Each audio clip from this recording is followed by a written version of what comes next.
대덕의 성도 여러분, 안녕하십니까.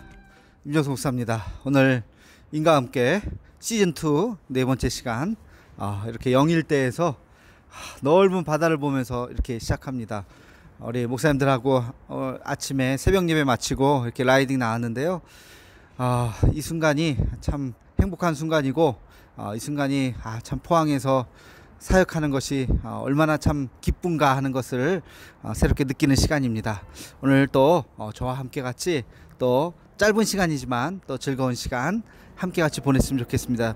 또 좋은 영상이 준비되어 있습니다. 여러분들 오늘도 끝까지 잘 봐주시고 구독해 주세요.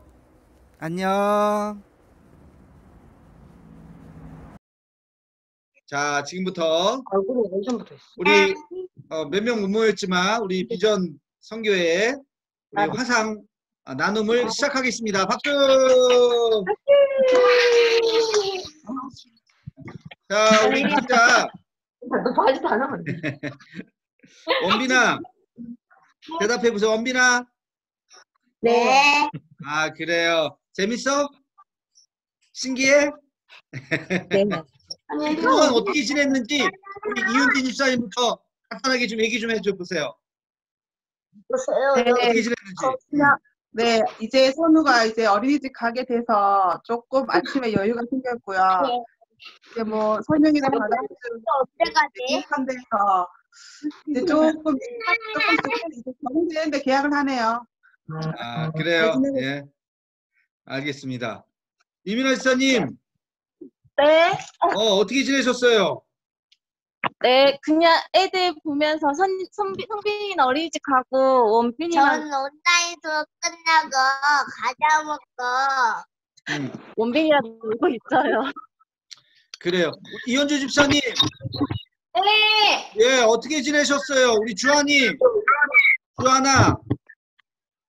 네? 교회 오고 싶지? 네. 어? 네, 딱 한 번밖에 못 갔어요. 한 번밖에 못 갔지? 아이고, 이번 주에도 와요. 네. 그래. 저기 그 예배랑 이런 것들 잘 보고 있어요? 네, 잘 보고 있습니다. 잘 보고 있고. 이민아 지사님도 한 번도 안 빠지게 잘 봤어요?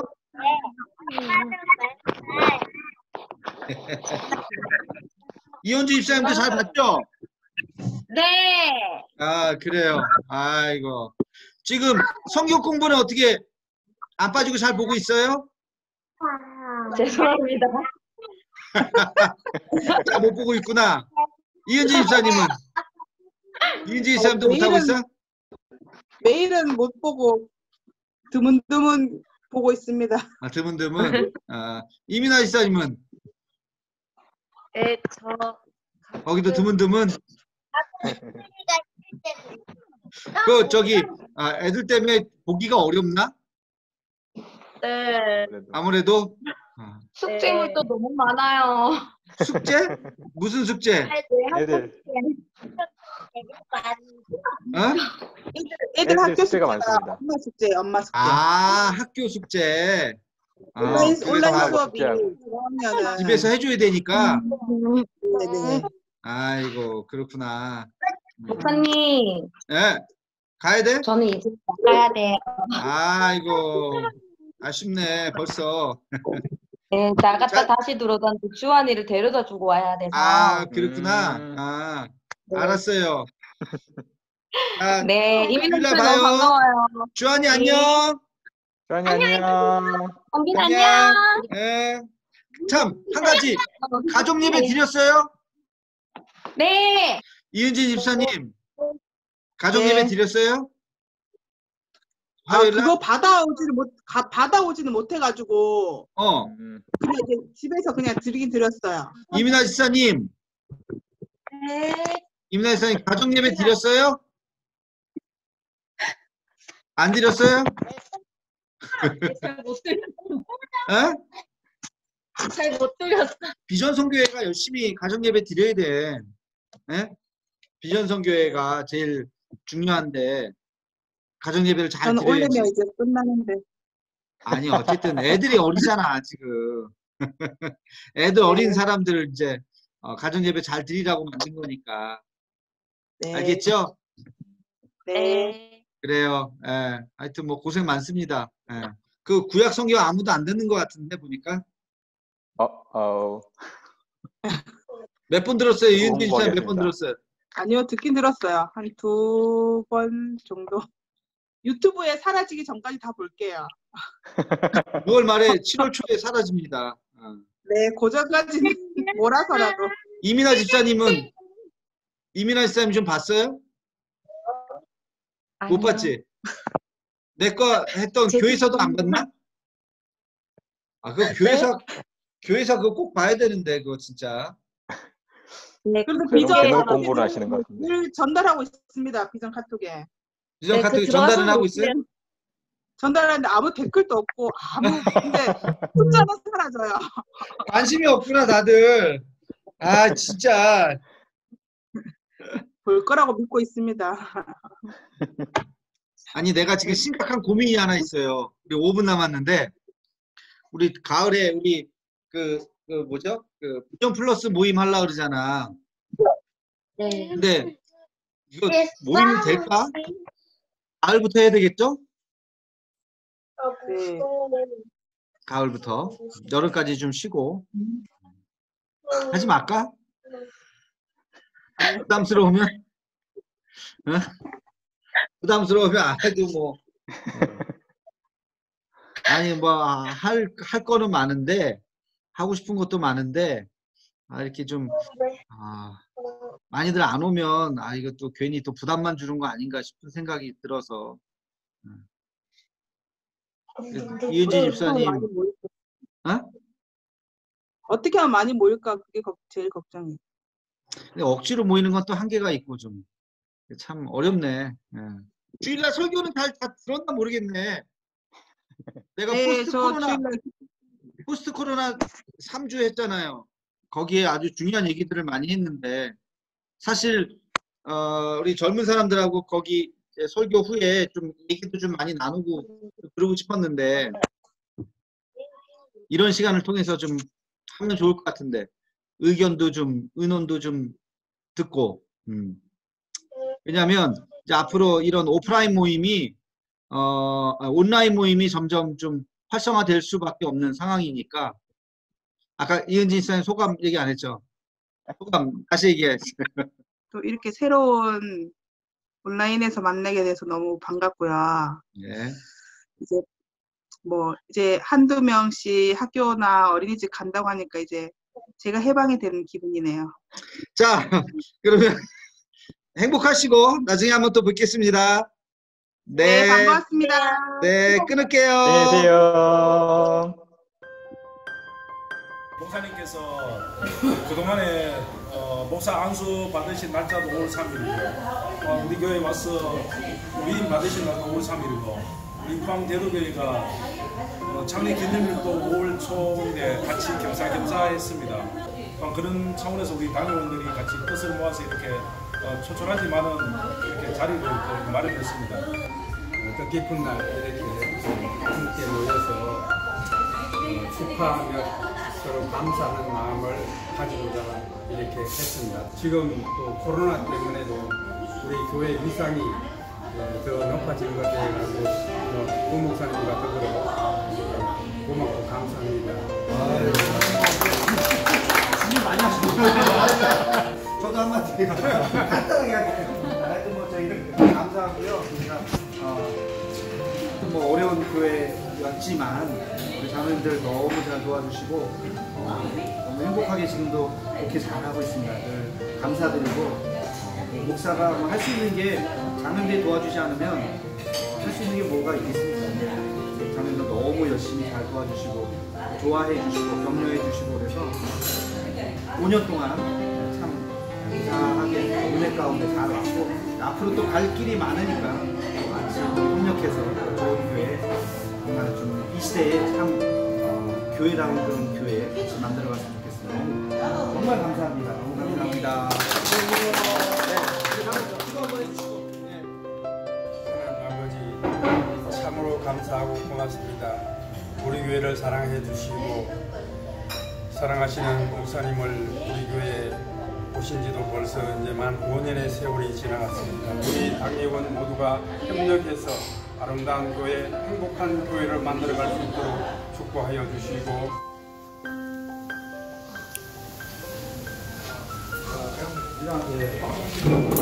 축하합니다. 다 같이 부르자. 하나, 둘, 셋. 네, 오늘은 특별한 곳을 여러분을 초대하려고 합니다. 여러분, 미술관 많이 가보셨나요? 가까운 곳에 아주 엄청난 미술관이 있습니다.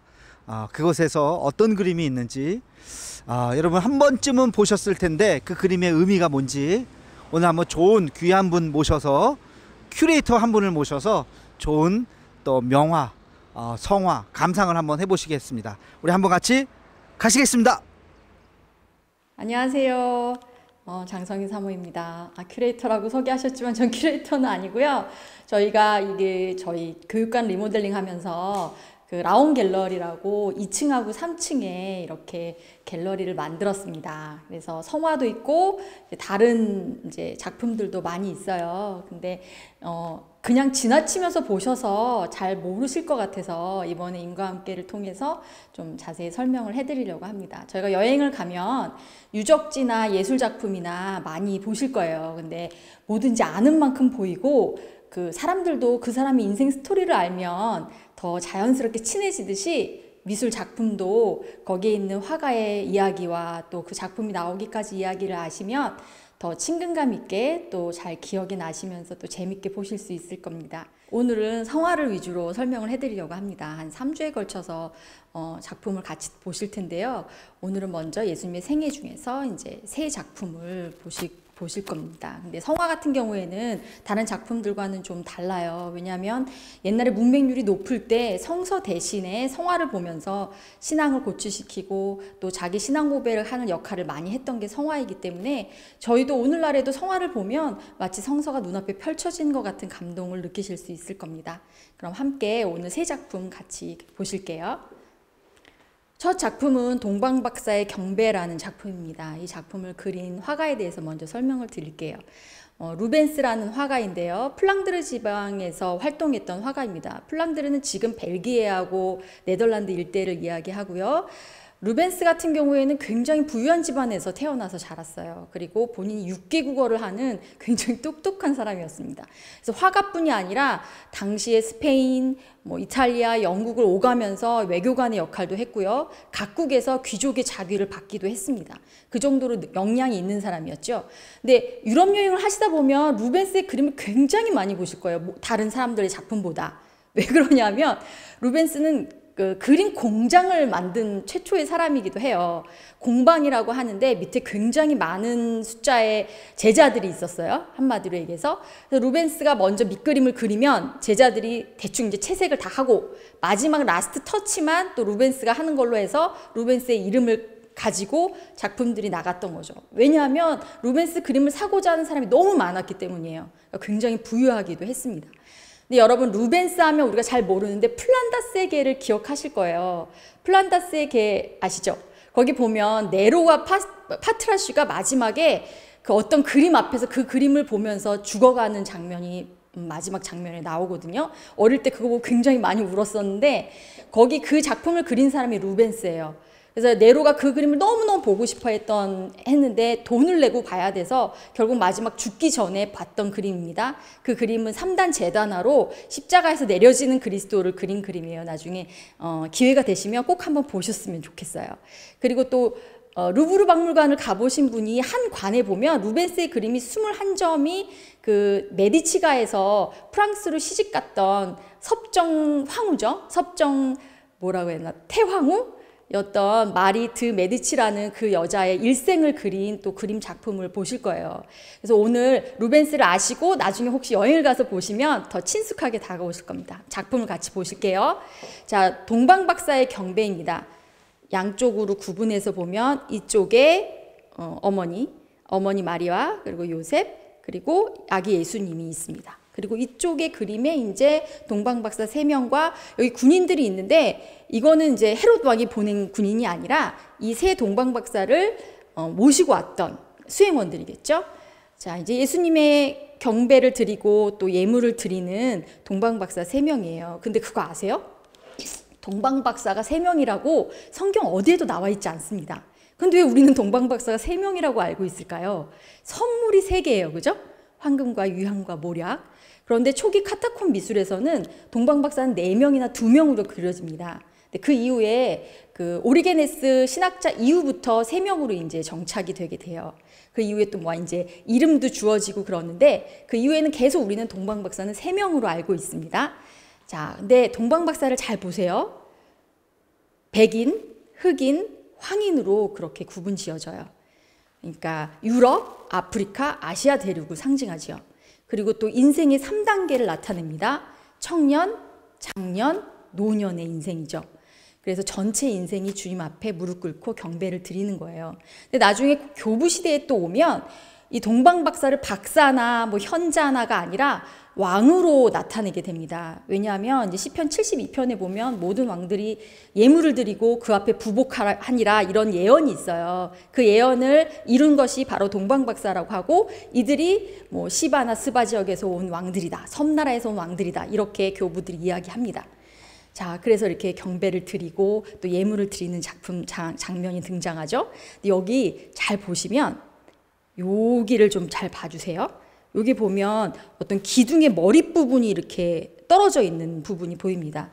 이 기둥은 궁궐터라는 걸 나타내요. 그러니까 여기가 곧 다윗 왕의 궁궐터였다는 것을 지금 얘기하고 싶은 거예요. 왜냐하면 마태복음의 그 계보가 어떻게 돼요? 다윗의 계보를 이은 예수님에 대해서 굉장히 중요하게 얘기하고 있죠. 그런 것처럼 예수님은 다윗 왕의 계보를 이은 진정한 계승자이다. 그래서 우리의 메시아다라는 의미로 나타낸 것이 바로 이 기둥머리라고 할 수 있습니다. 자, 이렇게 루벤스의 작품을 보셨고요. 다음 작품으로 넘어갈게요. 네, 다음 작품은 그리스도의 변용 작품입니다. 마태복음 17장 상반부에 나온 이야기죠. 변화산 사건이라고 저희는 알고 있어요. 자, 이 그림을 그린 화가는 라파엘로라고 합니다. 많이 들어보셨죠? 자, 르네상스의 3대 화가 하면 3사람을 듭니다. 다빈치, 그리고 미켈란젤로, 라파엘로 이렇게 3사람을 르네상스의 3대 화가 또는 3대 천재라고 이야기해요. 근데 라파엘로는 다른 2사람과 조금 달라요. 다빈치는 귀족의 사생아로 태어났고 미켈란젤로는 약간 자기네 집안에서 미술하는 걸 반대하는데도 했던 사람에 비해서 라파엘로는 미술계의 금수저예요. 아버지가 궁정 화가였습니다. 일찍 돌아가시긴 했지만 그래서 그 영향을 받아서 라파엘로는 굉장히 미술을 빨리 시작했고 또 굉장히 천재적인 면모를 보였습니다. 근데 또 하나 특징이 뭐냐면 라파엘로가 굉장히 미남이었대요. 당시 아주 유명하다고 그렇게 기록에 남아 있습니다. 그리고 또 라파엘로 성격이 그렇게 좋았대요. 친화적이고 외교적이고 사교적이고 그래서 사교계의 스타라고 불리울 정도로 굉장히 인기가 많았던 사람입니다. 근데 미인 박명이라고 37살에 열병으로 죽습니다. 그 죽은 이유에 대해서 제가 자세하게 말씀드리고 싶지 않고 약간 19금이어가지고 나중에 이제 따로 말씀을 드릴 수 있으면 드렸으면 좋겠고요. 근데 그 열병으로 죽기 전에 그린 마지막 작품이 바로 이 그리스도의 변용입니다. 그래서 이건 유작이에요. 그래서 사실 이게 미완성 작품이었거든요. 그래서 의견이 분분했는데 최근에 이제 과학적으로 판명되기는 전체를 다 라파엘로가 그렸지만 여기 있는 요 제자들 부분만 이제 마지막에 로마노라는 라파엘로의 제자가 완성했다고 보고 있습니다. 자, 그래서 원체 인기 있던 사람이라 37살에 요절했음에도 불구하고 그 장래 행렬이 엄청나게 화려했다는 이야기가 있어요. 그럼 같이 살펴볼게요. 자, 그림은 3단계로 나누어집니다. 처음에는 이제 예수님이 변화산에서 이제 변모하시죠. 자, 얼굴은 해처럼 빛나고 몸은 빛과 같이 희어지게 눈부셔졌다라는 표현이 있습니다. 그리고 모세와 엘리야가 함께 등장을 합니다. 이 엘리야와 모세가 등장하는 거는 그 말라기서에 있는 그 주의 날이 오기 전에 여호와의 날이 임하기 전에 엘리야가 내려오리라 하는 그 예언을 이룬 것이라고 보여집니다. 자, 그 다음에 가운데 부분은 먼저 데리고 간 세 제자가 나옵니다. 베드로, 야고보, 요한입니다. 자, 이제 이 사건에 놀라서 이제 막 엎드려 있죠. 그러나 굉장히 또 기대에 찬 눈으로 보고 있는 것을 볼 수 있습니다. 자, 베드로의 노란색은 희망을 나타내고 야고보가 있는 초록색은 신앙을, 그리고 요한이 입고 있는 이 붉은색은 사랑을 뜻합니다. 자, 이렇게 가운데 부분이 주어지고 근데 밑에는 갑자기 뜬금없는 그림이 나오는 것 같은데 잘 보시면 또 이것도 반으로 나눠집니다. 이쪽은 9명의 제자들이 있고요. 자, 이쪽에 이 소녀는 누구인가? 마태복음 17장 변화산 사건 뒤에 나오는 이야기를 보면 귀신 들린 아이가 나옵니다. 그래서 예수님이 귀신 들린 아이를 치유하는 장면이 나오지요. 그것에 대해서 그린 겁니다. 처음에는 제자들에게 고쳐달라고 했지만 고치지 못합니다. 여러분도 아시다시피. 자, 아이가 지금 귀신에 들려 있고요. 간지를 알아서 불에도 뛰어들고 물에도 뛰어든다고 아버지하고 어머니가 굉장히 막 아버지 얼굴을 보면 빨리 고쳐달라는 눈망울이 막 보여집니다. 그래서 아이를 데리고 옵니다. 그러나 제자들은 고치지 못하지요. 여기 있는 이 성경책을 들고 있는 사람이 아마 마태라고 예상되어지고 있어요. 그런데 그리고 이제 예수님께 치유를 구하는 손가락으로 가르치고 있습니다. 그 이후에 이제 예수님께서 고치시면서 뭐라고 하십니까? 너희들이 겨자씨만한 믿음이 있었더라면 당연히 이 산을 저기서 여기로 옮길 수 있고 또 이런 치유도 이룰 수 있다라고 한탄을 하시지요. 이제 그런 장면이 나오는 그림입니다. 라파엘로는 이 그림을 통해서 신앙 고백을 했다고도 보여집니다. 예수님께서 왜 치유의 장면과 이런 변화사물을 같이 그렸는가에 대해서 여러 가지 이야기들이 있는데 아마 몸이 안 좋았던 것 같아요, 라파엘로가. 그래서 주님이 이런 기적을 이루시고 그리고 치유하셨던 것처럼 치유의 역사가 자신에게 임하기를 바라면서 그리지 않았을까 하고 보여집니다. 자, 이 그림은 사실 메디치가의 추기경이었던 사람이 프랑스에 있는 대성당에 기증하기 위해 작품을 의뢰했다가 그림이 너무 마음에 들어서 자기가 소유하게 됩니다. 그리고 이후에 나폴레옹이 또 너무 라파엘로를 좋아해서 이 그림을 뺏어갔다가 다시 반환해서 지금은 바티칸에 있는 라파엘로의 방에 전시되어 있습니다. 다음 작품을 보시겠습니다. 네, 마지막으로 소개해드릴 작품은 돌아온 탕자입니다. 이 작품을 그린 사람은 렘브란트라는 화가입니다. 암스테르담에서 활동했던 화가이고요. 그리고 이 성화는 많은 사람들이 제일 감동적이라고 꼽는 성화 중에 하나입니다. 지금은 근데 암스테르담에 없고 에르미타주라고 러시아에 있는 상트페테르부르크에 있는 그 박물관에 소장되어 있습니다. 3대 박물관 중에 하나죠. 르브르, 그리고 대형 박물관, 그리고 에르미타주라고 하는데요. 사실 이 작품이 굉장히 큰 작품이에요. 그래서 그 앞에 가면 굉장히 압도되는 느낌이 있다고 합니다. 렘브란트는 빛과 어둠의 화가라고 이야기되어집니다. 여러분도 보시면 아시겠지만.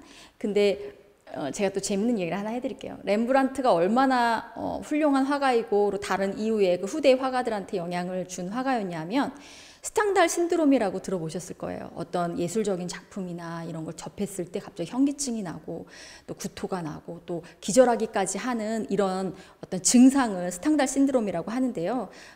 그러니까 작가였던 스탕달이 이제 피렌체에서 어떤 작품을 보고 그런 증상을 일으켰다고 해서 스탕달 신드롬이라고 이야기합니다.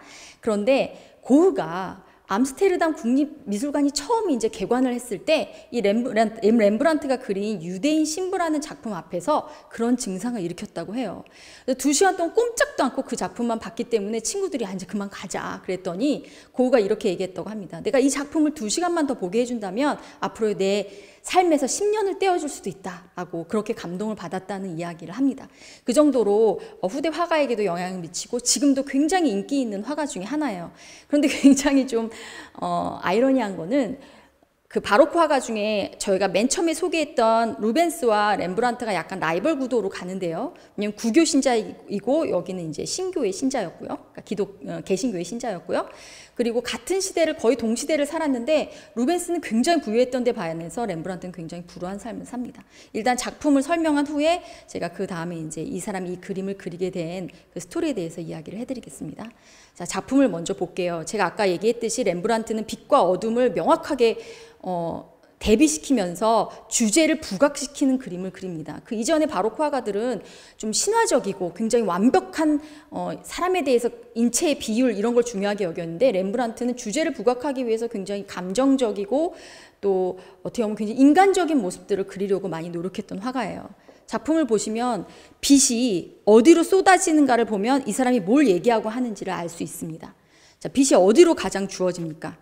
탕자도 아니고 아버지의 얼굴과 아버지의 손으로 빛이 모아지는 것을 알 수 있습니다. 자, 탕자가 아버지한테 안겨 있습니다. 아버지의 얼굴은 굉장히 인자하고 무조건적인 사랑을 나타냅니다. 손을 보시면 손이 똑같이 생기질 않았어요. 이쪽은 투박한 남자의 손이고 이쪽은 굉장히 섬세한 여자의 손입니다. 아버지의 손과 어머니의 손을 가지고 계신 하나님이시죠. 이것은 공의의 하나님. 공의가 있다고 해서 사랑이 없는 것이 아니죠. 약간 엄부자모처럼 공의의 하나님 그리고 사랑의 하나님을 나타내고 있습니다. 그래서 이 하나님이 돌아온 아들을 아무 조건 없이 받아들이고 안아주시고 용서해 주시는 모습을 볼 수 있습니다. 또 빛이 어디로 가고 있는지 봐주세요. 이쪽에 있는 남자 누군 것 같습니까? 보면 아버지 옷과 거의 커플룩이죠. 같은 옷입니다. 그리고 긴 옷을 입고 있습니다. 이것은 요셉의 채색 옷처럼 상속자들이 입을 수 있는 옷이라고 보여집니다. 그래서 여기는 맏아들이죠. 못마땅한 얼굴을 하고 있고 아버지의 손과는 달리 손을 꽉 쥐고 있습니다. 그죠? 받아들이고 사랑하고 보듬는 손은 아닙니다. 이 작품은 누가복음에 나와 있죠. 돌아온 탕자 이야기가 누가복음 15장에 나와 있습니다. 근데 돌아온 탕자의 이 스토리는 누가복음에만 나와 있습니다. 그렇죠. 누가복음은 이방인을 위해서 쓰여진 복음서입니다. 즉 유대인뿐만 아니라 이방인도 품으시고 구원하시는 하나님의 사랑에 대해서 복음을 전하는 것이 누가복음이죠. 근데 이 이방인을 구원하시는 하나님을 바라보는 유대인의 입장이 바로 이 큰아들의 입장이 아니었을까 그렇게 보여집니다. 자, 그럼 다시 탕자로 돌아올게요. 자, 탕자의 모습은 사실 명확하게 그려져 있지 않습니다. 다 떨어진 옷을 입고 머리는 빡빡 깎여 있고 마치 태아의 모습처럼 아버지 어머니 품에 안겨 있는 그런 모습입니다. 근데 이 발을 봐주세요. 앞으로도 작품을 보실 때 발을 좀 유심히 보면 굉장히 재미있는 게 있어요. 울고 있는 발이라고 명칭이 붙은 발입니다. 눈물을 흘리고 있는 발이라는 거죠. 다 떨어진 신발을 신고 있지만 아버지에게 달려왔습니다. 근데 여기서 잘 보여지진 않지만 보시면 이게 지금 칼이에요. 그렇죠? 근데 이렇게 다 떨어지고 먹지도 못하고 옷도 헤어진 사람이 왜 이 훌륭한 칼은 팔지 않고 가지고 있었을까? 이 칼은 자신의 신분을 나타내는 것입니다. 내가 유대인 귀족의 아들이고 내가 아버지의 아들이라는 것을 표하는 어떤 증표이죠. 그래서 이 돌아온 탕자가 마지막까지 놓지 않았다는 건 나는 아버지의 아들입니다 라는 것을 놓지 않았다는 의미를 가지고 있습니다. 즉 아무리 방탕하게 살아도 우리가 주님 앞에 돌아올 때 주님께서 받아주시듯이 우리가 주님을 부인하지 않고 주님의 사랑 안에 올 때 용서해 주시는 그런 모습, 그런 걸 그리고자 한 게 바로 이 작품이 아닐까 그렇게 여겨집니다. 그럼 렘브란트가 왜 이 그림을 그렸을까 한번 살펴볼게요. 이 그림도 아까 라파엘로처럼 렘브란트의 유작입니다. 마지막에 완성한 그림이에요. 그럼 노년의 렘브란트가 왜 이 그림을 그렸을까요? 렘브란트 인생을 보면 렘브란트는 부잣집 아들이 아니에요. 방앗간집 9번째 아들이었습니다. 그러나 굉장히 미술에 능력이 있었기 때문에 화가로서는 인정을 받았지만 귀족이 아니었기 때문에 다른 귀족들한테 그림을 팔거나 이런 루트가 없었어요. 그런데 사스키아라는 귀족 여인과 신분 상승의 결혼을 이룹니다. 근데 문제는 렘브란트가 좀 자제력이 없었던 것 같아요. 그래서 사재기 하듯이 너무 이렇게 좋은 어떤 컬렉션을 하는데 돈을 너무 많이 썼어요. 수집을 하는데 내가 내 작품에 이것도 필요하고 이것도 필요하고 이런 게 있으면 좋겠고 이런 걸 너무 고가의 골동품들을 많이 사재기를 하고 또 귀족의 여인의 마음에 들어야 되니까 자기 아내 마음에 들어야 하니까 고가의 저택을 또 삽니다. 그런데 또 투자에는 또 참 운이 없이 제대로 사업가의 기질은 없었던 것 같아요. 그래서 나중에 거의 쫄딱 망하게 됩니다. 그런데다가 자식을 5을 낳는데 4이 다 죽고 마지막 아들만 하나가 남습니다. 그런데 이제 노년으로 가기 전에 이제 마지막 남은 그 아들조차도 자기보다 먼저 앞세워 보내게 됩니다. 그러면서 아내도 죽고 자식들도 다 죽고 돈도 없고 빚쟁이한테 쫓기고 또 사생활이 좀 그 이후에도 문란했던 것 같아요. 그래서 이때는 이제 종교개혁이 이루어졌던 때이기 때문에 사람들이 도덕성을 굉장히 중요하게 여겼습니다. 도덕성에서 흠집이 난 화가에게는 작품을 의뢰하지 않았어요. 그러니까 더 가난해졌겠죠? 그래서 이후에는 빈민가에서 죽게 됩니다. 근데 이 렘브란트가 왜 이 작품을 마지막에 그렸을까요? 이 작품에 전작이 있어요. 한참 잘 나갈 때 그렸던. 한번 나중에 기회가 되면 보시면 좋을 것 같아요. 이렇게 선창가라고 하나? 술집 있죠. 술집에서의 탕자라는 그림이 있습니다. 그래서 그 그림에서는 자기하고 자기 아내를 모델로 해서 아주 방탕하게 노는 그림을 그립니다. 사람들이 너 왜 이렇게 도덕성이 없이 왜 이렇게 사냐 손가락질할 때 난 이렇게 해도 잘 산다라는 것처럼 그런 그림을 그렸는데 그 이후에 이제 이 죽음에 가까이 오면서 그때를 회개하면서 마지막 작품으로 돌아온 탕자를 그리게 되는 거예요. 렘브란트 하면 그 자화상이 굉장히 유명합니다. 40점 넘게 그렸는데요. 초창기 22살 때 그렸던 자화상은 괴테가 그 자화상을 보고 그 젊은 베르테의 슬픔을 그렸을 정도로 굉장히 잘나고 잘생긴 얼굴인데 노년으로 갈수록 굉장히 비참하게 늙어가는 노인의 모습을 그대로 그립니다. 그러면서 아마 이 마지막 작품을 통해서 주님 앞에 회개하며 돌아오고 싶었던 게 아닐까 그렇게 예상합니다. 주님 앞에 자신의 삶을 돌아보면서 자기가 돌아온 탕자가 돼서 용서를 구하고 주님 나를 받아주소서 하는 마음으로 그린 작품이 바로 이 작품이고, 그런 화가의 자기 고백 그리고 신앙 고백이 있기 때문에 이 작품을 보는 모두가 다 가슴 떨리는 감동을 느끼는 것이 아닌가 이렇게 예상해 봅니다. 여기까지였습니다. 재밌게 봐주시길 바라고요. 다음 주에 또 뵐게요. 네, 여러분 작품 감상 잘 하셨죠? 우리 교회 이렇게 유명한 멋진 그런 미술 작품이 있다는 거 지금 처음 아시는 분들도 혹시 있을지 모르겠습니다. 나중에 한번 오셔서 내일 오셔서 한번 다시 한번 작품을 잘 한번 보시기 바랍니다. 다음 주도 기대하세요. 다음 주도 또 예수님의 그 십자가상에 또 예수님의 그 작품을 함께 같이 또 보도록 그렇게 하겠습니다. 오늘 이렇게 좀 마무리 하려고 합니다. 한 주 동안 여러분들 어떻게 잘 지내셨나요? 안타깝게도 어저께 뉴스 들으셨죠? 이태원 클럽에서 젊은 친구 하나가 지금 확진이 돼가지고 굉장히 지금 많은 사람들이 지금 퍼지고 있다고 합니다. 정말 조심해야 됩니다. 어떻게 될지 모르니까 우리도 조심조심 또 기도하는 마음으로 하여튼 이 사태가 어서속히 지나가도록 같이 기도했으면 좋겠습니다.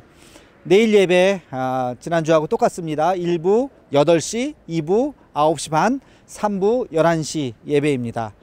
여러분 원래 지난주가 우리 교회 창립 116주년이었는데 한 달 뒤로 미루게 했죠. 이렇게 보시면 현수막을 걸어놨습니다. 새 시대, 새 도전, 새 역사, 우리 대도교회가 창립 116주년 코로나에도 불구하고 우뚝 설 수 있는 교회가 되기를 간절히 소망합니다. 그럼 내일부터 또 주일 예배 또 잘 드려주시고 그 성경 공부 유튜브 바이블도 열심히 잘 봐주시고 우리 대도의 성도 여러분들 건강하시기를 기도하겠습니다. 그러면 또 내일 주일 예배 드리시고 한 주간도 평안하시기 바랍니다. 감사합니다. 안녕히 계세요.